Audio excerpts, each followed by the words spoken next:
What's up everybody, Demon back. Welcome to a brand new video, and today we're going to be doing another Godzilla Monster Planet Explained video, or Godzilla Planet of the Monsters. I don't know how many times I'm going to mess that name up. I always knew the movie as Godzilla Monster Planet because that's the direct translation, but I guess Toho decided on Planet of the Monsters when they gave the rights to Netflix.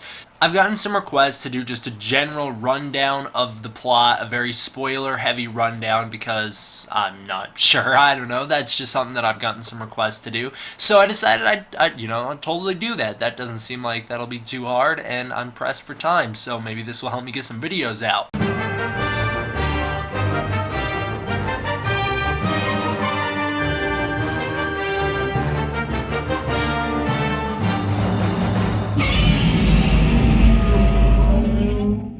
Godzilla Monster Planet's plot goes something like this, for all of those of you who want to know, or for those of you who have seen the movie and just want to hear. In 2048, monsters are destroying everything all over the world. Aliens show up on Earth and start helping humans out. The aliens want to colonize the planet after Godzilla's dead. Godzilla shows up and kills some kaiju, however this isn't seen in the movie. Then he starts to wipe out humanity. Mechagodzilla fails to activate, leaving both the Earthlings and the aliens defenseless against Godzilla. The aliens evacuate humans from Earth. We only follow one evacuation ship, however it's implied that there are tons of these all over the world leaving the planet, so maybe we'll get a follow-up on that in the sequel where we see some of like the American ships that went out and see what they encounter. Maybe they encounter Space Godzilla, who knows.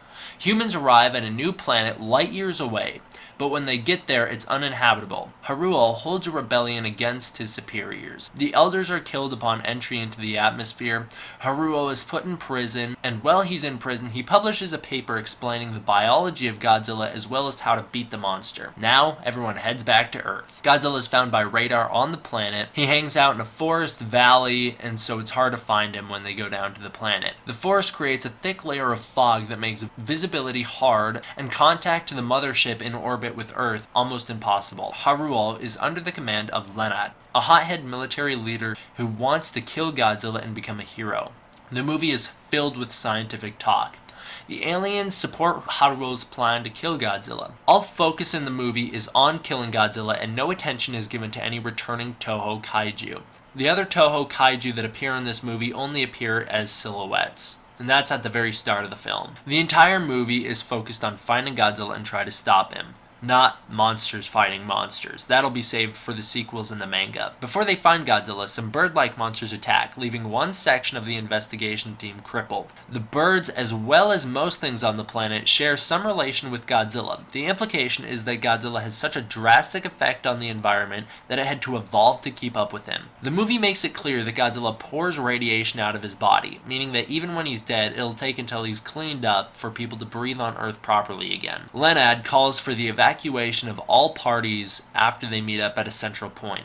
When flying through the valley trying to get to safety, Godzilla appears. He destroys the transport ship, kills a bunch of people, and causes loads of problems. He is lured into a clear pass where Haruo's plan is set in motion. Then the walls of the valley are exploded and Godzilla is trapped, much like Godzilla Raids Again. Godzilla is stuck and open for attack. Tanks and mechs bombard Godzilla. Because of his super regeneration and a shield that he can generate around his body that speeds up the regeneration, Haruo and a team of mechs must place bombs inside Godzilla's body to disrupt the frequency of his shield. The bombs go off and Godzilla is open to attack. Now Haruo anchors the shield and puts himself under fire to kill Godzilla. And it's actually not until Godzilla goes to use his atomic breath that the disruption inside of his body actually takes hold. Because it's when he goes to use his atomic breath to kill Haruo when he finally explodes and is killed himself. His top half of his body explodes and he's dead. Victory is shared until one biologist, I think Adam, mentions that Godzilla should have evolved after 20,000 years of living on Earth without humans. However, he didn't, strangely.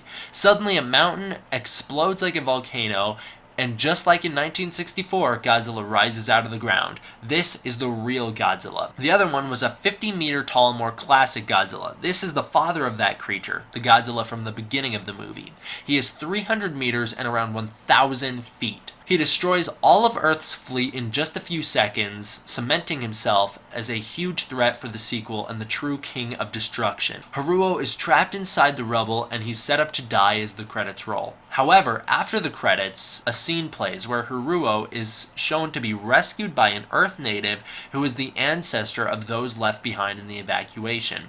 The movie focuses mostly on the aftermath and not so much on the monsters themselves. That's one thing that drove a lot of people crazy about it. The implication for the sequel, that is confirmed by the poster for that sequel, is that Mechagodzilla will take on Godzilla next time. However, the Mechagodzilla seen in this movie is only 50 meters tall, so we'll have to see how that plays out. Thank you guys all for watching. I hope you enjoyed. See you guys next time. D-Man.